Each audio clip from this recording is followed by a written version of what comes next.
अगर मैं गलत हुआ उसका मतलब होगा अमेरिका और यूरोप के जो साइंसदान जिन्होंने मेरे शोध कार्य को पब्लिश किया है वो भी गलत हैं। मैं गलत प्रूव होता हूं तो मैं पीछे हट जाऊंगा, मैं स्पष्ट कहता हूं। और अगर नहीं तो इस कार्य को आगे बढ़ाइए। हम कहते हैं कि भारत विश्व गुरु बनेगा, तो ये शोध कार्य है जिससे भारत विश्व गुरु बन सकता है। मैंने करके दिखाया है, अभी आपको देखना चाहिए। यही मेरी माननीय प्रधानमंत्री जी से, मेरी माननीय साइंस एंड टेक्नोलॉजी मिनिस्टर जी से हाथ जोड़कर एक प्रार्थना है। और मुझे लगता है कि आपके माध्यम से जब बात उनके ऊपर पास जाएगी तो जरूर वो इसके ऊपर गौर फरमाएंगे। तो अब अगली बात है, देखिए मैं ये एक किताब है physics part 1 text book for class 11th, ये NCERT में ने पब्लिश की है।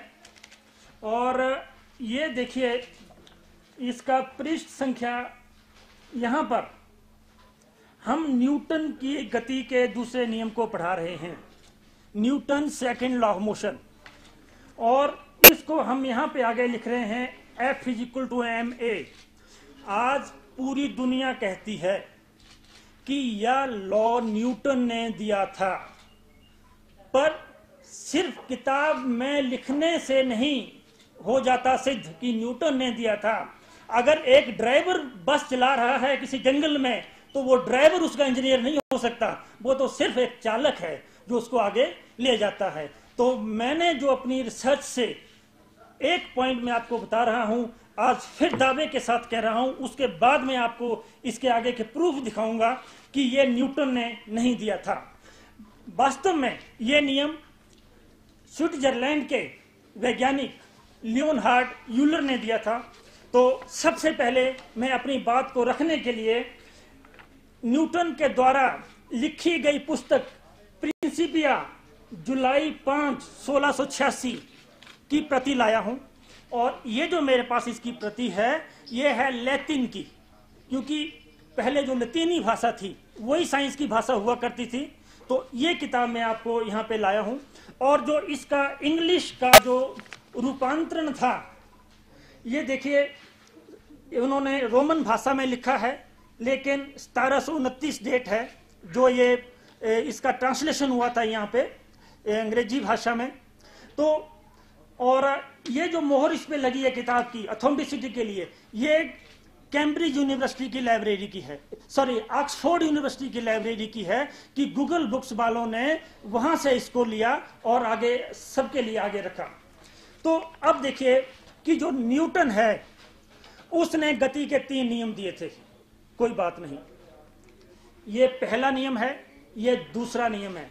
मैं फिर बताऊं आपको कि मैंने आगे जो किताबें मार्केट में हैं उनको मुझे कोई लेना देना नहीं है। मैं पढ़ता हूं, उनको समझता हूं, लेकिन जब कोई शोध होती है तो हम वहीं जाते हैं पीछे हटके कि जहां से वो शुरू हुई थी। ये उसकी गंगोत्री है। ये जो न्यूटन ने गति का दूसरा नियम दिया था, ये इस पुस्तक में नहीं पढ़ाया जा रहा है। न्यूटन ने कुछ और नियम दिया था।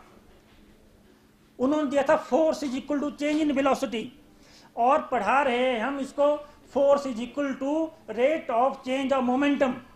ये बात बिल्कुल भी सही नहीं है।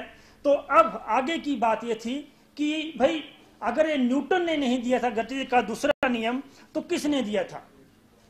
तो इसके लिए जब मैंने लिटरेचर को देखा, और यहाँ तक कि जब बात आगे बढ़ने लग पड़ी, एक कॉन्फ्रेंस हुई USA में, वो एक साइंटिस्ट यूलर के नाम पे थी। मैंने वहाँ अपना पेपर भेजा, 6 महीने के बाद एक्सेप्ट हो गया। कहीं से कोई एक पैसा मिलने वाला नहीं था, फाइनेंशियल एड।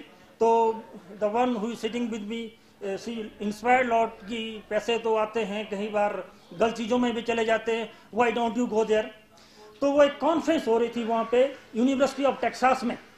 तो मैंने बड़ी हिम्मत की, जब मेरा नाम आया कि आप बोलिए, बड़ी हिम्मत की वहाँ पे जाने की, उनके सामने चलने की, क्योंकि भाई कितना मैंने खर्च करके मैं गया था। पहले तो यही बात थी फिर भी मैं बोलने लग पड़ा वहाँ पे, और मैं बोलने लगा। जो बड़े बड़े अच्छे अच्छे जो अंग्रेज थे, लंबे लंबे दाढ़ी वाले और नीली आंखों वाले, वो उनके मुंह फक होते गए, कहते ये क्या कह रहा है ये।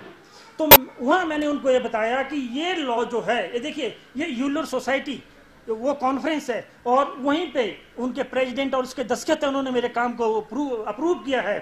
तो ये काम तो स्विट्जरलैंड के लियोन हार्ड यूलर ने दिया था, न्यूटन ने कभी नहीं दिया था। अब न्यूटन के नाम पे वो कैसे चढ़ गया? 1834 में विक्टोरिया वहाँ की क्वीन बनी, और वो शायद 1901 तक रही। वो बहुत गोल्डन पीरियड था इंग्लैंड का, और उस टाइम तक अंग्रेज लोग जो थे वो 3/4 वर्ल्ड में रूल करते थे, और उन्होंने वो एज ए रूल जो इंग्लैंड से वो लाए वो वहीं पे लगा दिया, स्कूलों में, अब कॉलेजों में लगा दिया। अब उसको कौन करे? अच्छा, अब ये तो थोड़ी सी हिस्ट्री की बात हो गई। अब मैं यहाँ पे ये बताऊं कि ये काम यूलर ने दिया था, अब मैं कैसे सिद्ध कर सकता हूँ इसको। तो मैंने लिटरेचर उसका पूरा छान मारा, आगे से आगे देख देख के। तो एक देखिए, MA100, ये है mathematical association of America, Washington, इनकी वेबसाइट है। उन्होंने एक पेपर दिया वहां पे, E479, और अभी भी देखिए लैटिन में पेपर है ये। मैंने जो इसको थोड़ा सा समझने की कोशिश की, जो रेलिवेंट पार्ट था गूगल ट्रांसलेशन में इनको टाइप किया तो वहां से क्लियर हुआ। तो जो न्यूटन की गति का दूसरा नियम था, वास्तव में ये पृष्ठ 253 पे उन्होंने दिया था, F = ma, और वहां से कन्वर्ट हो गया ये न्यूटन के नाम पे। आज हम कहते हैं सत्यमेव जयते। हमारे जो बच्चे हैं उनको यही शिक्षा देते हैं, उनमें कॉन्फिडेंस आए, वो सच बोले। पर ऐसी बातें जब मैं भारत सरकार के ध्यान में कई बार ला चुका हूं, तो इनके ऊपर ध्यान देना बहुत आवश्यक है। तो ये बात जो थी वो थी न्यूटन की गति के दूसरे नियम की। जो हम पढ़ा रहे हैं वो बच्चों का ने जो पढ़ा रहे हैं वो न्यूटन का नहीं है, वो एक अलग साइंटिस्ट का है। और जो कुछ हो रहा है ये कोई विज्ञान की बात नहीं है, ये अवैज्ञानिक बात है। और मैं यही चाहता हूं कि मैं गलत बोल रहा हूं तो मैंने माननीय प्रधानमंत्री जी से, जो मैंने आपके माध्यम से माननीय साइंस एंड टेक्नोलॉजी मिनिस्टर जी से जो एक रिक्वेस्ट की कि लंबी लंबी तो डिस्कशन भी चलती रहती हैं, रिपोर्टों के लिए भी लिखा जाता है, चिट्ठियां आती हैं, चिट्ठियां जाती हैं, बहुत समय हो गया उनको चलते हुए। आप सीधा 1 to 1 इस पे आओ, मार्किंग पे आओ, बात करो। अगर कोई मैं यहाँ पे गलत बोल रहा हूँ तो again I just tell you कि ये देवभूमि हिमाचल है, कोई बिना वजह कोई कंट्रोवर्सी करना या अपना टाइम वेस्ट करना मेरा काम नहीं है। लेकिन जब तक ये फैक्ट्स मेरे पास हैं, जब तक अप्रूवल मेरे पास हैं, तब तक मैं जरूर इसके लिए आगे फाइट करूंगा। और आज तक तो मेरा काम सिर्फ यही था कि सुबह 4 बजे उठ के कामों में करते रहे, बाहर निकले नहीं। लेकिन अब now time has come, then I may have to go out, I may have to move outside also, और जगह भी। तो I will just go there. आते हैं न्यूटन की गति का तीसरा नियम, to every action there is equal and opposite reaction. हर क्रिया के विपरीत और समान प्रतिक्रिया होती है। ये बात जो है फिलोसफी में भी चलती है। अगर कहीं हमारी कहीं बातचीत हो जाए, किसी के साथ थोड़ी ऊंची नीची हो जाए, तो हम भी यही कहते हैं, बोलते आपने क्या किया, वो आप बोलते हैं भाई ये तो जो आपने क्रिया की थी उसी की प्रतिक्रिया है, या जी आपके कर्मों का फल है। वहीं से वो थर्ड लॉ जो वो आगे, ये वही बुक है जो मैंने अभी पहले बताई थी। इसमें न्यूटन की गति के 3 नियम हैं, दूसरे के बारे में तो हमने बात कर ली। अब ये देखिए जी, इसमें तीसरा नियम है, साफ लिखते हैं ये, to every action there is always an equal and opposite reaction. और इसी नियम को मैं न्यूटन की प्रिंसिपिया, जो न्यूटन की सबसे पुरानी पुस्तक है, उससे मैं आपको बताऊंगा। तो देखो यहाँ पे आप देखिए, ये 2 पार्ट में दिया है। पहला पार्ट तो है to every action there is equal and opposite reaction, जो यहाँ पे दिया है। और दूसरा पार्ट उसके थोड़ा आगे है, क्योंकि जब दूसरे पार्ट को पढ़ते हैं हम तो उसमें क्लैरिटी आ जाती है हमारे पास। ये लिखते हैं, और the mutual actions of two bodies upon each other, mutual actions upon two bodies on each other are always equal and opposite. तो उसमें थोड़ा सा आसानी कर दी इन्होंने यहाँ पे बोलते हुए कि mutual action on two bodies. देखिए अब इसमें न्यूटन ने कहा दो बॉडीज उनका एक्शन या रिएक्शन बराबर होता है, यही कहा. अब देखो ये मेरे पास दो बॉडीज हैं दो यहाँ पे. अब इसको मैं यहाँ फेंक रहा हूं और मैं अगर ये इसको फेंक रहा हूं तो ये तो राइज कर रही है. रिएक्शन यही है ना, जो जैसे हमसे यहां से गिराया इसको इसने खींचा ना जमीन ने, वो एक्शन हो गया. और जो ऊपर उछला बाद में ये वो रिएक्शन हो गया. और ये एक जो दूसरा स्पंज की बॉल है ये बंद हो गया, ये नहीं ऊपर उछला. तो भाई जो मेरी समझ है, तो जो मेरी समझ है उसमें ये एक्शन या रिएक्शन जो है वो बराबर नहीं है. अच्छा अब बात कहां से बिगड़ गई ये. अगर अब सुनिए इसमें कि न्यूटन ने कहा था दो बॉडीज के एक्शन एंड रिएक्शन बराबर होते हैं. ये again I drop this ball, it rises, and sponge है ये राइज नहीं करती है, तो रिएक्शन तो बराबर होने चाहिए. तो अब मैं क्यों किसी की बात ऐसे अंग्रेजों की आज मानता जाऊं, जब मैं स्वतंत्र भारत का आदमी हूं. अब वो दिन तो गए कि जब हम टनल से जाया करते थे कि हमने ऊपर से नहीं जाना. अब तो हम सोच सकते हैं, जब कभी उनका अंग्रेजों का राज था यहाँ पे तो हम सोच नहीं सकते थे कभी कि हम इतनी इस ढंग से बात भी कर सकें. तो हमें अगर स्वतंत्रता का हक है तो उस स्वतंत्रता के हक को एक बहुत अच्छे ढंग से यूज भी करना है. अच्छा अब देखिए, अब न्यूटन से गलती या खामी कहां रहेगी उनसे. उन्होंने ये बोला ना ऑन और the mutual action of two bodies upon each other. अगर वो बोल देते ना आगे the mutual action of two bodies depending upon properties of bodies, कि उन्होंने ये नहीं बोला कि भाई इनकी प्रॉपर्टीज कैसी हैं, इनके जो कैरेक्टरिस्टिक्स कैसी हैं, इनकी जो संरचना कैसी है. तो न्यूटन ने संरचना शब्द को कभी यूज नहीं किया, उन्होंने सीधी बातें कह दी. और इस पे जब धीरे धीरे मेरा थोड़ी सी बात कहीं बाहर मानी जाने लगी, मैंने वो पेपर लिखा, तो 5 साइंसदानों ने जो एडिटर के मुताबिक बोलता कोई भी आदमी इस पे हाँ या ना करने को तैयार नहीं है. 5 रेफरियों ने ना हाँ की ना की, वापस कर दिया. फिर बाद में उन्होंने एक और रेफरी को भेजा और मैंने और उसको क्लैरिफाई किया आगे. Then this paper is published.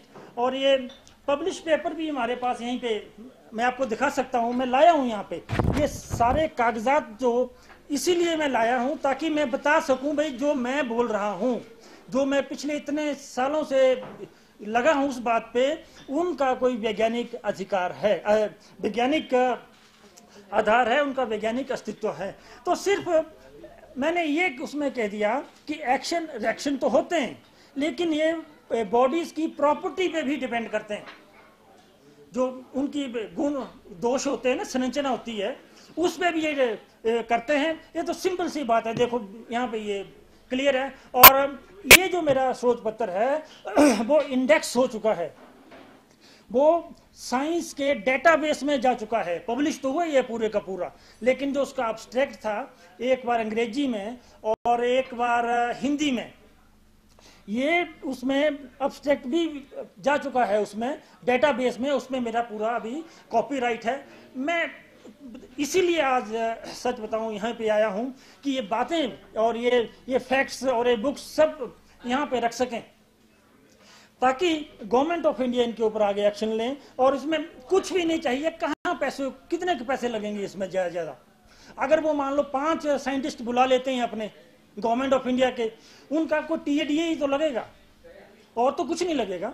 Bharat सरकार ने अभी एक प्रोजेक्ट सैंक्शन किया है, उसमें 1200 करोड़ रुपया आज का खर्चा है.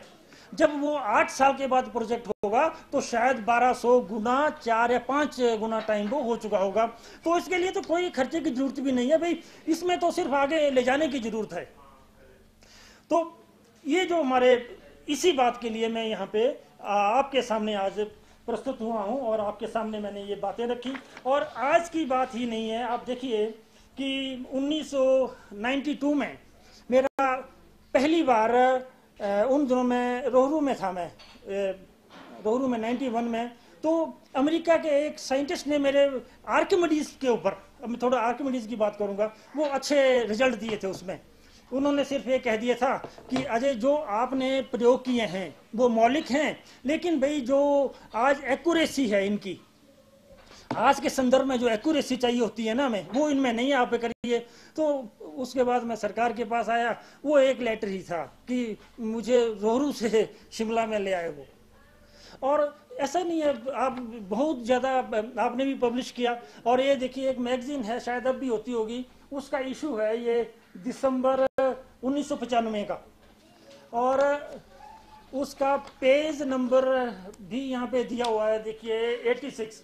तो आर्किमिडीज का काम जो था वो इसमें भी हाईलाइट हुआ था उस टाइम जो चला। इसके बाद अच्छा, और इसके बाद जब मैंने थोड़ी सी हमारे एक इंडियन साइंटिस्ट, जो इंडियन साइंटिस्टों का जो एक कॉपरेशन रही है वो कहाँ तक आदमी को ले जाती है, अब मैं जरा उसकी बात भी करूँगा। फिर मैंने अपना ये एक शोध पत्र बनाया आर्किमिडीज के ऊपर, नाम रखा generalisation based upon quantitative inadequacy of Archimedes principle in balloon experiments. आप देखिए दस्तखत हैं और मोहर हैं, ये यूनिवर्सिटी ऑफ पेनिसिल्वानिया यूएसए, वहाँ के एडिटर थे। जब पेपर छप गया वो, तो वो मेरी इतनी हैसियत नहीं थी कि मैं जनरल खरीद पाता, तो उन्होंने मुझे ये भेजा था। तो उसमें देखिए उन्होंने ये पेपर भेजा उस टाइम, अपने उनके रेफरी होते हैं, तो बनारस हिंदू यूनिवर्सिटी के प्रोफेसर प्रसाद खस्तगिर, और वो उस टाइम इसके जनरल के एडिटर थे, और उनको उन्होंने ये पेपर भेजा आगे। तो उसके बाद उन्होंने 1 साल के बाद इस पे आगे अपना कमेंट्स दिए, बीच बीच में भी कमेंट्स आए थे। मैं थोड़ी सी प्रॉब्लम हो गई, मैं वो लाया था उन कमेंट्स को, इवन पोस्ट कार्ड पे भी उन्होंने वो मेरे को सजेशन भेजते थे शायद। तो अंत में उन्होंने मुझे यही बोला कि अजय, जो आर्किमिडीज में आपने काम किया है उसको अंतिम रूप से परखने के लिए एक्सपेरिमेंट्स की आवश्यकता है, और आप इन प्रयोगों को करो, लेकिन जो आपका पूरा आइडिया है इसमें वो सही है। मैं इसको पब्लिकेशन के लिए रिकमेंड कर रहा हूं। और इसी पेपर में 2265 साल पुराना आर्किमिडीज का सिद्धांत संशोधित हुआ है। और प्रोफेसर यहाँ के जो मैंने बनारस हिंदू यूनिवर्सिटी के थे, उन्होंने इसको रिकमेंड किया था। अच्छा, अब आप देखिए कि आपको भी एक बार बात आ जाती है कि ये कैसा आदमी है, ये जो इतने सालों से लगा है, हर चीज को सुन रहा है, दिमाग है कि टोकरी होगी उसकी, कहीं नहीं तो हट भी जाता है न कोई कभी 1-2 बार करके। मैं हटा क्यों नहीं? अब मैं उस मुद्दे पे आता हूँ, और एक लेटर में आपको दिखा रहा हूँ, ये council of scientific and industrial research, ये है 17 दिसंबर 1998 98 का। इसमें देखो पहले ही वो सेंटेंस में लिखते हैं, this has reference to letter address to director general CSIR raising a number of exciting issues including quantitative inadequacy of Archimedes principle, inconsistency in Einstein's mass equation and inapplicability of Newton's law। और last paragraph में वो कहते हैं कि national physical laboratory आपको permit करती है कि आप यहाँ पे एक्सपेरिमेंट करिए। मैं गया वहां पर भी, लगभग 10,000 रुपए सरकार से भी उसमें मंजूर हो गए थे। लेकिन मुश्किल वो ये थी कि जो जिस लेबोरेटरी में ये काम होना था उसके 10-12 कमरे थे, वो हर कमरा पहले ही ओवर क्राउडेड था। जो उसके इक्विपमेंट्स थे वो पहले ही ओवर क्राउडेड थे, और वहां तो कहीं आगे अकोमोडेशन की आगे जरूरत ही नहीं थी कहीं नहीं, तो इस वजह से वो नहीं हो पाए। लेकिन CSIR ने मेरे हर पॉइंट के ऊपर को अप्रिशिएट किया, और वही बात मेरे जहन में थी कि भाई जो लोग नहीं समझ पा रहे हैं दया करो उनके ऊपर, बस और क्या बोलने जाके, आगे भी क्या बोलना। लेकिन इन्होंने तो मुझे भाई ठीक कहा है, ये जो जनरल है ये तो मुझे बोल रहे हैं आज भी आप आगे चलिए, तो मैं किसका विश्वास करूं?